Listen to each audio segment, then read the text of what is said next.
Good morning children. आषाढ़ का एक दिन हम पढ़ रहे थे, आज मैं उसे ही कंटिन्यू कर रही हूँ ताकि हम लोग इसका जो पोर्शन है वो कंप्लीट कर ले।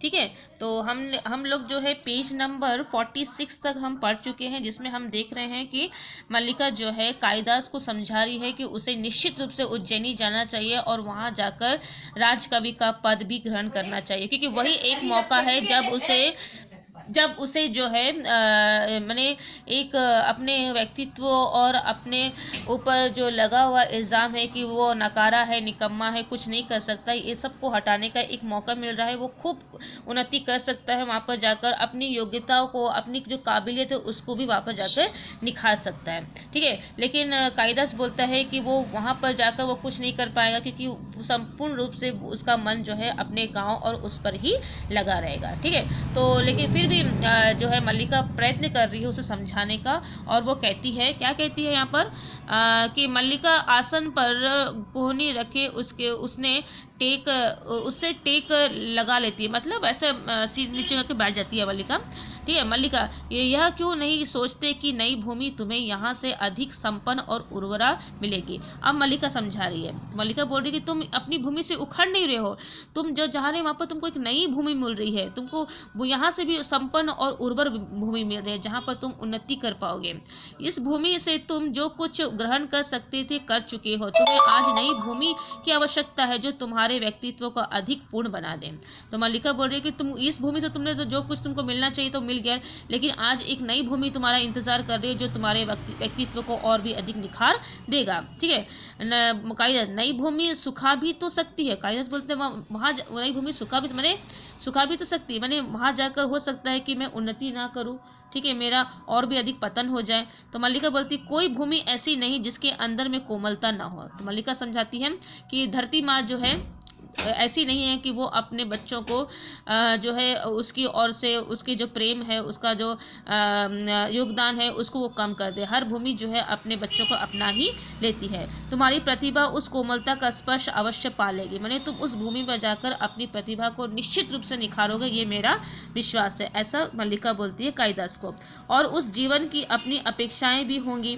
तो कालिदास बोल रहा है कि मैं वहाँ जाऊँगा, मान लो यदि मैं उन्नति भी कर दिया तो मेरी अपेक्षाएं बढ़ जाएगी, मेरी कामनाएं बढ़ जाएगी। तो कालिदास बोलते हैं यह क्यों आवश्यक है कि तुम उन अपेक्षाओं का पालन करो, तुम दूसरों के लिए नई अपेक्षाओं की सृष्टि कर सकते हो। तो मल्लिका बोलती है कि तुम्हारी जो कमियां हैं तुम उस कमियों को अब तुम ध्यान मत दो, बल्कि तुम अपने अंदर एक नई स्फूर्ति लाओ, एक नई सोच लाओ और नई दृष्टि से जो है अपनी कमियों को देखो और उसे दूर करने का प्रयत्न करो। कालिदास फिर भी कई कई आकांक्षाएं उठती है, मुझे हृदय में उत्साह का अनुभव नहीं होता है। ठीक है, तो कालिदास बोल रहे हैं कि अब भी मेरे अंदर बहुत आशंकाएं हैं, बहुत डाउट है, पता नहीं वहाँ जाकर मैं सही रूप से अपने कार्यों कर पाऊंगा या नहीं, मेरे अंदर अब भी उत्साह नहीं है वहाँ जाने का। मल्लिका बोलती है मेरी ओर देखो। तो मल्लिका बोलती है तुम मेरी ओर देखो। ठीक है, अब भी उत्साह का तो कालिदास जो उसकी आंखों में दिखता है, अब भी उत्साह का अनुभव नहीं होता, विश्वास करो तुम यहाँ से जाकर भी यहाँ से अलग नहीं होगे। यहाँ की वायु, यहाँ के मेघ, यहाँ के हिरण, इन सबको तुम साथ ले जाओगे और मैं भी तुमसे दूर नहीं होंगे। तो मल्लिका समझा रही हो कि तुम इस भूमि से नहीं उखड़ोगे, तुम्हारे साथ सब कुछ चलेगी। ठीक है, नहीं होगे, अब भी तुम्हारे निकट होना चाहूँगी, जब भी मैं तुम्हारे निकट होना चाहूँगी पर्वत शिखर पर चली जाऊँगी और उड़कर आते मेघों से घिर जाया करोगे। कि जब भी तुमको मेरी याद आएगी, गाँव की याद आएगी, तो पर्वत शिखरों पर जो उड़ते हुए मेघ को तुम देख लेना। लगता है फिर देखते कि बहुत तेज बारिश ने बिजली कौरती है, मेघ गर्जन सुनाई देता है, कालिदास उसके हाथ पकड़े रहता है, मल्लिका पलके झपक कर उस अपने आंसू सुखाती है। लगता है फिर बारिश होगी, यूं ही बहुत अंधेरा हो गया है, आचार्य तुम्हारी प्रतीक्षा कर रहे होंगे। मल्लिका बोलती अब हमें यहाँ से चलना चाहिए। ठीक है, वो तो जगदम्बा के मंदिर में थे और आचार्य तुम्हारी प्रतीक्षा कर रहे हो और तुम्हें निश्चित रूप से उनके साथ में उज्जैनी जाना चाहिए। कहा मुझे जाने के लिए कह रही हो? मल्लिका हाँ, देखना मैं तुम्हारे पीछे प्रसन्न रहूंगी, बहुत घूमूंगी, हर संध्या को जगदम्बा के मंदिर में सूर्यास्त देखने जाया करूंगी। इसका अर्थ है तुमसे विदा लूं? नहीं, विदा तुम्हें नहीं दूंगी, जा रहे हो इसलिए केवल प्रार्थना करूंगी कि तुम्हारा पद प्रशस्त हो। तो फिर कालिदास बोल रहे कि तुम मुझे यहाँ से जाने के लिए कह रही हो, तो बोल रही कि तुम मुझसे विदा ले रही हो। तो मल्लिका बोलती मैं तुम्हें विदा नहीं दूंगी, मैं प्रार्थना करूंगी कि तुम जिस कार्य के लिए जा रहे हो तुम उसमें सफल हो। ठीक है, तो मल्लिका बोलती अब तुमको जाना चाहिए। और कालिदास जो है वहाँ से चल जाता है। ठीक है। फिर यहाँ पर देख रही है मल्लिका अपने घर पर आ गई है। अंबिका अपने कमरे में है। ठीक है। मल्लिका आसन से उठ खड़ी होती है और झोरेकी के पास जाकर उससे सिर टिका देती है। तो देखती है अंबिका जब घर में आती देखती है कि मल्लिका जो है मल्लिका घर में है और वो आसन में बैठी हुई है। तो अंबिका पूछती है मल्लिका, तो फिर वो जो है वहाँ से उठती है और झरोके माने खिड़की के पास जाती है। अंबिका बोलती है तुम स्वस्थ नहीं हो मल्लिका, चलो अंदर चलकर विश्राम करो। तब देखती कि बेटी बहुत उदास है। उसकी माँ देखती है तो बोलती है मुझे लगता है कि तुम्हारी तबीयत ठीक नहीं है, तुमको अंदर जाकर आराम करना चाहिए। ठीक है। अंबिका जो है मल्लिका से कहती है। तो मल्लिका बोलती है मुझे यहीं रहने दो माँ, मैं अस्वस्थ नहीं हूँ। देखो माँ, चारों ओर कितने घरे मेघ घिरे हैं, कल ये मेघ उज्जैनी की ओर उठ जाएंगे। तब वो खिड़की पे देखती है, बाहर की तरफ देखते हुए अपनी माँ को बोलती है माँ देखो बोले कितने काले काले मेघ छाए हुए हैं और ये मेघ जो है कल उज्जैनी की ओर चल जाएगा। माने वो कालिदास के बारे में बोल रही हैं। तो अंबिका बोलती है रो नहीं मल्लिका, मैं रो नहीं रही हूँ माँ, मेरी आंखों में जो बरस रहा है यह दुख नहीं है, यह सुख है माँ, सुख। तो फिर मल्लिका देखती है अंबिका दिखती है मल्लिका की रो रही है। तो अंबिका अपनी उसकी माँ बोलती है मल्लिका कि तुम रो मत। तो फिर मल्लिका बोलती है माँ मैं रो नहीं रो, बल्कि ये तो खुशी के आंसू है कि उनको उन्नति करने का इतना अच्छा अवसर मिला। तो ये उज्जैनी तक जाने का माने कालिदास का उज्जैनी तक जाने का ये आपका फर्स्ट पार्ट है, ड्रामा का फर्स्ट पार्ट है। अब हम सेकेंड पार्ट स्टार्ट कर रहे हैं जो कि आपका स्टार्ट हो रहा है। माने अब कालिदास जो है उज्जैन चले गए हैं, उसके पश्चात मल्लिका की क्या स्थिति होती है वो हम यहाँ पढ़ेंगे। ठीक है। वही प्रकोष्ठ माने वही स्थान है। प्रकोष्ठ की स्थिति में पहले से कहीं अंतर आ गया है। लिपाई कई स्थानों से उखड़ गई है। गेरू से बने स्वास्तिक, शंख और कमल अब मुरझे से है। दिखाया गया है घर की स्थिति थोड़ी सी डल हो गई है। ठीक है।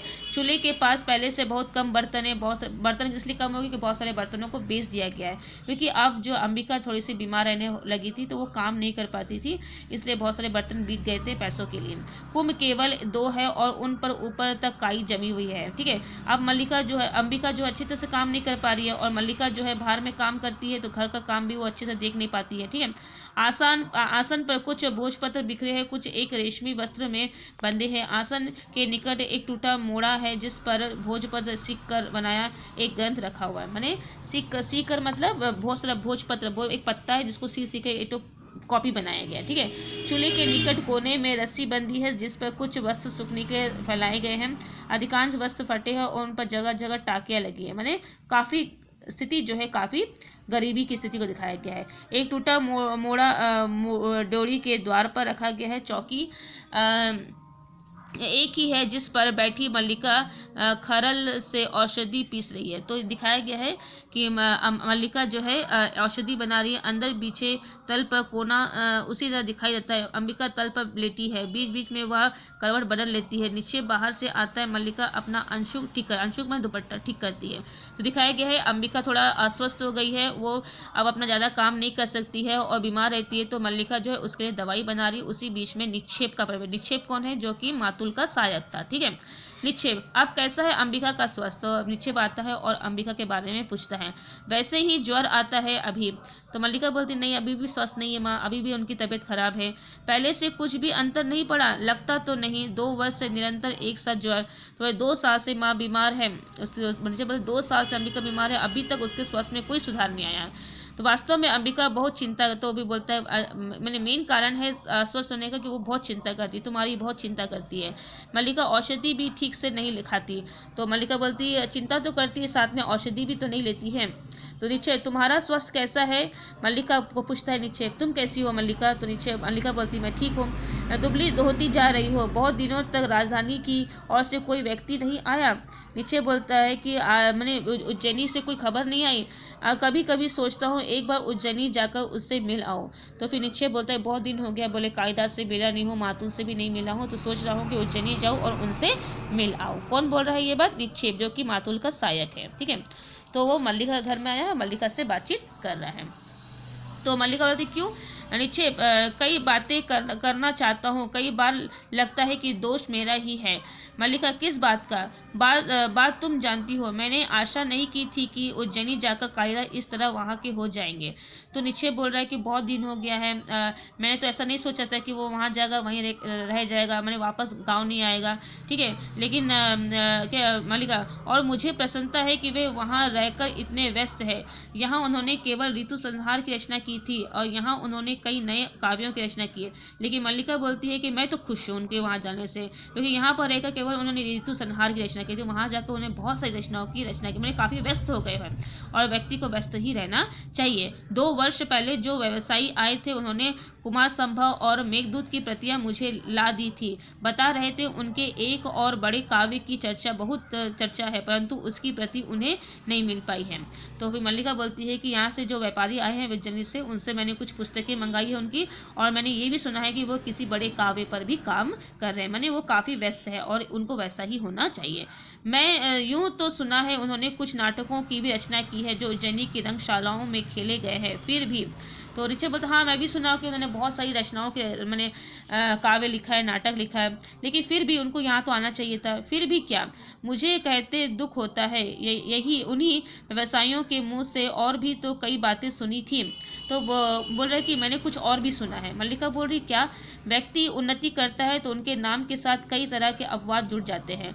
तो मल्लिका बोलती है हाँ, जब उन्नति करता है तो उसके साथ में बहुत सारी बातें, एक्स्ट्रा जो बातें वो भी जुड़ जाती हैं। लोग तो किसी की उन्नति को देखते नहीं है ना, देखते हुए चलते, इसलिए जब मैं अपवाद की बात नहीं कर रहा।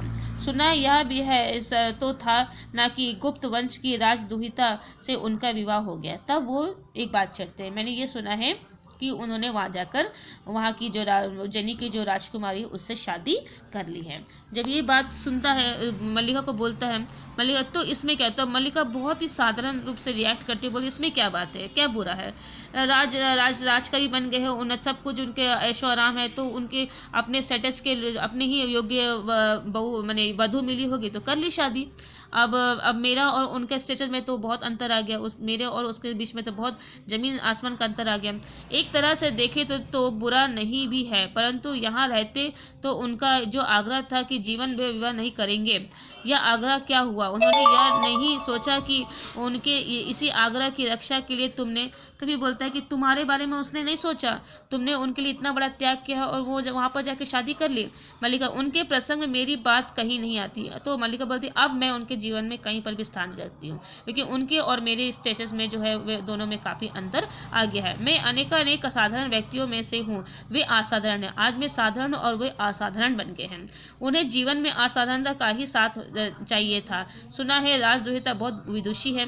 तो मल्लिका ने भी सुना है, ठीक है। मल्लिका बोलती है कि मैंने सुना है कि उनकी जो पत्नी काफ़ी बुद्धिमान है। हाँ सुना है, बहुत शास्त्र दर्शन पढ़ी है।